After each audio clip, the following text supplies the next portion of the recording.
ঘূর্ণিঝড় রিমালের প্রভাবে সুন্দরবনের বিভিন্ন এলাকা 7 থেকে 10 ফুট পানির নিচে তলিয়ে গেছে। এতে বন্যপ্রাণীর বড় ধরনের ক্ষতির আশঙ্কা করছে বন বিভাগ। রোববার দুপুরের পর থেকে সুন্দরবনে পানির চাপ বাড়তে থাকে।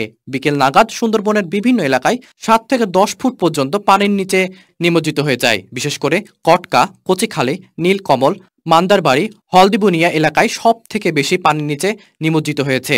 এসব এলাকা হরিণ, বানর, শূকর সহ বিভিন্ন বন্যপ্রাণীর অভয়ারণ্য। পানিতে নিমজ্জিত থাকায় এসব প্রাণীরা ক্ষতিগ্রস্ত হতে পারে বলে আশঙ্কা করছে বন বিভাগ। এছাড়া সুন্দরবনের ভিতরে সবগুলো মিঠা পানির উৎস পানিতে নিমজ্জিত হয়ে যাওয়ায় বন্যপ্রাণী, বনজীবী ও বনকর্মীদের খাবার পানি নিয়ে দুর্ভোগে পড়তে হচ্ছে।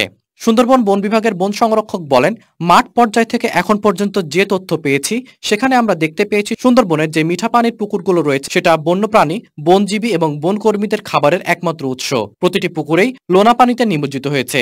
এছাড়া যেহেতু পানির উচ্চতা সেখানে 7 থেকে 10 ফুট পর্যন্ত হয়েছে, বনে বাঘ শাবক, হরিণ শাবক কিংবা শকুন শাবক এবং অন্যান্য বন্যপ্রাণী আছে। তাই আশঙ্কা করা হচ্ছে বন্যপ্রাণীরা এখানে হয়তো ক্ষতির সম্মুখীন হয়েছে, তবে গাছপালার খুব বেশি ক্ষতি হয়নি।